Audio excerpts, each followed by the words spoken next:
Good evening, everyone, and happy spring. Welcome to Trackside and Trainz 2019 Part 2. Took a hiatus over the holidays and really just got back into the simulator here in February with a new project, which I teased a little bit in Part 1. We'll go over that here in this video. And once again, just like in Part 1, no type of sound in the game, as I had been in recording mode with voiceovers. I forgot to check the audio settings before I started recording just a bunch of material there in February and early March, and so instead you get my voice and some light background music. So what we have is really two sets of videos. We're starting here on the Chilli sub, just watching some trains go by, and I'll kind of go over some of the thoughts behind the session, and then the second part of the video is the newer project, which we'll get into when that pops up.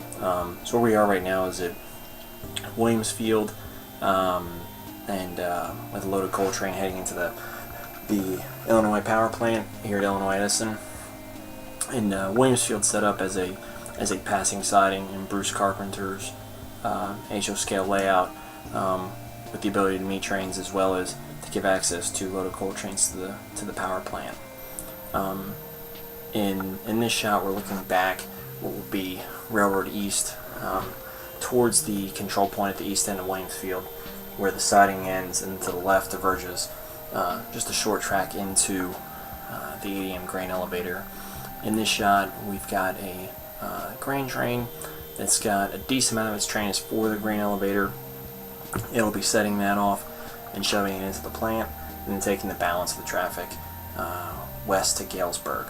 On the point, because I know a lot of people ask about the content, on the point is a Railroad Mods CNC44, an SRS Trains freeware BN SD60M, and on the rear in the DP configuration is a freeware SD70 Ace. I believe it's one of the SP or Bust reskins that's available, and now I can't remember the site, but the rear unit's a freeware SD70 AC.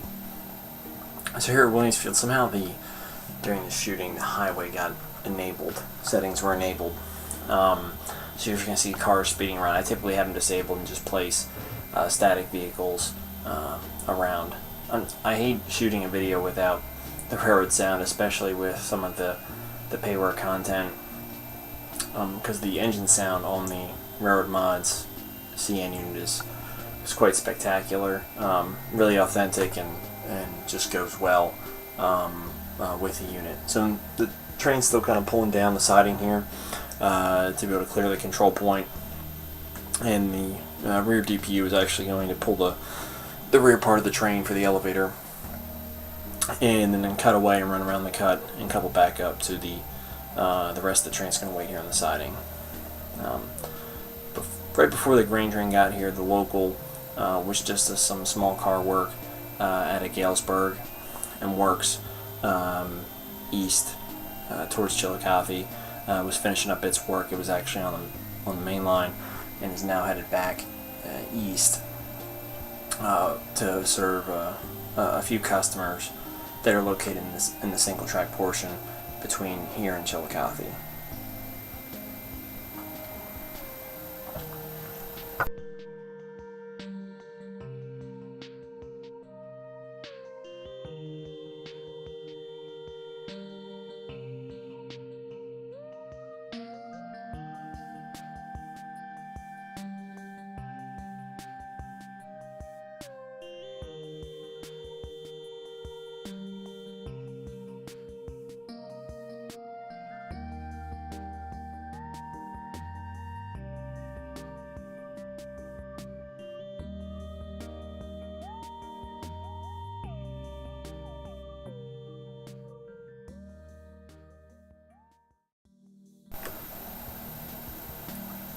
So we're here at the other end of Williamsfield, just past the ADM plant as the local goes by towards its next stop. One of the things we're working on is I got back into the Chilli sub. I spent just a lot of time getting it ready for release. It is available on the download station.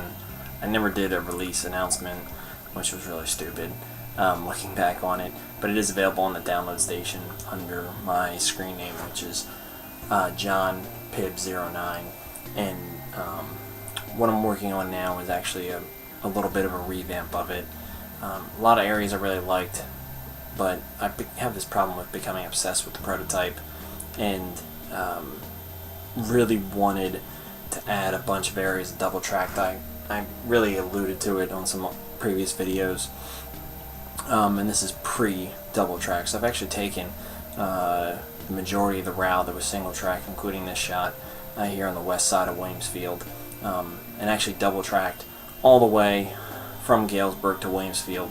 There's a short section of single track between there and Chilli, really just because there was no room with some of the scenery and the ADM grain elevator to go full double track, and the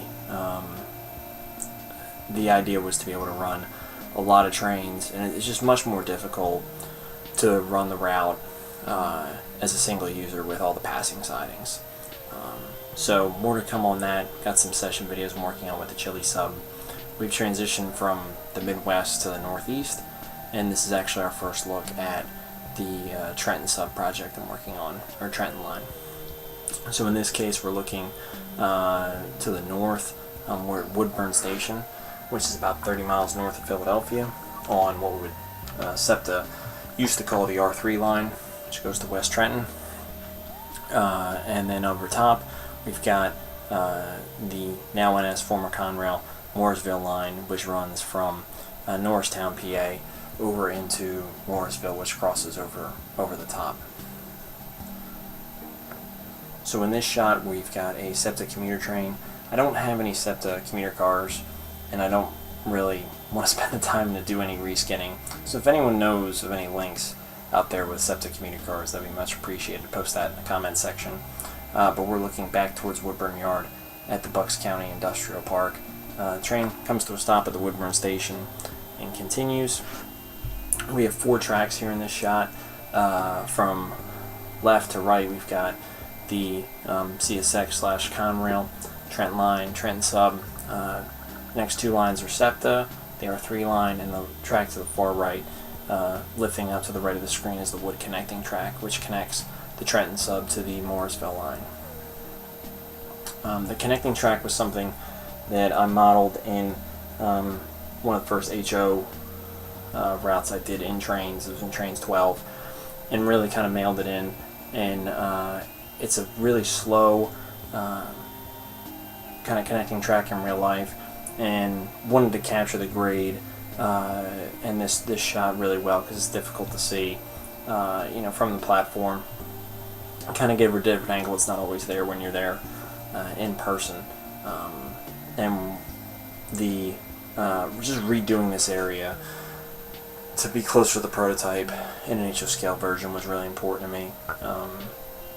Used to actually watch trains as a kid on this platform. My grandmother didn't live far from the Woodburn Station, and anytime that she was watching me and my brother, we'd be out on this platform watching trains go by. So in this shot, we've got a intermodal train bound for North Jersey, operating on the Trenton Sub, and then a Conrail local, which was working the Bucks County Industrial Park, which is served off of SEPTA, is heading back to Woodburn Yard. It's an interesting move because the local has to get off of SEPTA and then back on to the former Conrail, now CSX main, to finish its work there at Woodburn Yard, which is just in the background there. So this route's set in Bucks County, Pennsylvania, for the most part. I've started modeling it from just south of Woodburn Yard. May extend that further south to a place called C.P. Berry.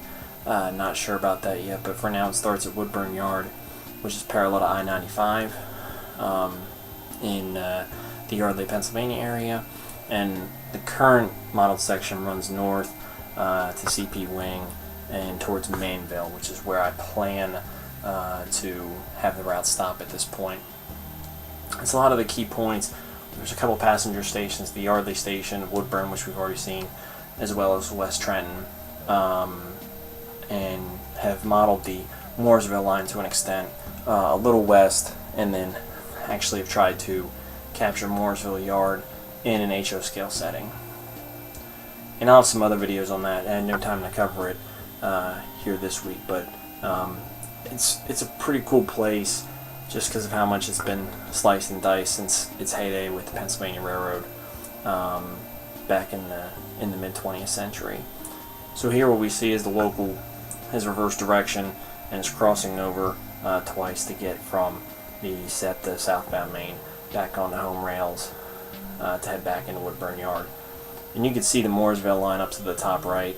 Not a lot of scenery down on that portion up there, and I've actually kind of hit a wall mentally with the route as a whole. I had a lot of energy towards it at the beginning of the year, and I don't know if it was just trying to perfect it to match my memories of the area, or just too much northeast, because I did spend a lot of time on northeast routes earlier in Trainz, in Trainz 12 that is, but kind of lost steam, and that's how I got back into modifying the Chilli sub.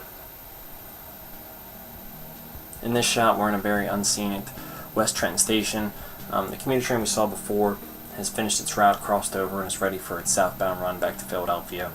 And in this case there was a freight train waiting for the commuter train to come up and cross over before it headed south towards Philadelphia and eventually Baltimore.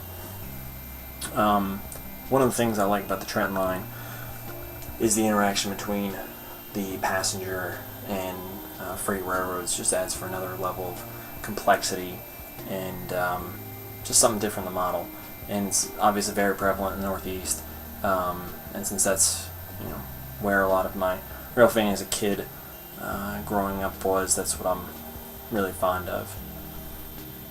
So we're looking back here across at CP Wood. The freight train is going to diverge from SEPTA onto home rails, and really the route is set up to model in the era of Conrail, or in the era of CSX up until about a few years ago, where there was actually a pretty large grade separation project that went on in this area, and to kind of separate the interference between SEPTA and CSX. There's a Training Act Productions is a good YouTube channel if you're curious about the area and the rail fanning around, and I'll include a link in the description, as well as some other things about the Trenton line. But they do a really nice job of kind of capturing the operations in the area, and they've been doing it for a number of years, so it's interesting to see the changes, especially over the last 2 to 3 years. So this is actually one of the last shots we're going to have, so I appreciate everyone listening to me ramble on to cover up for the lack of train sound. And like I said, the next video will have train sound, and hope everyone's having a good week, and have a nice evening.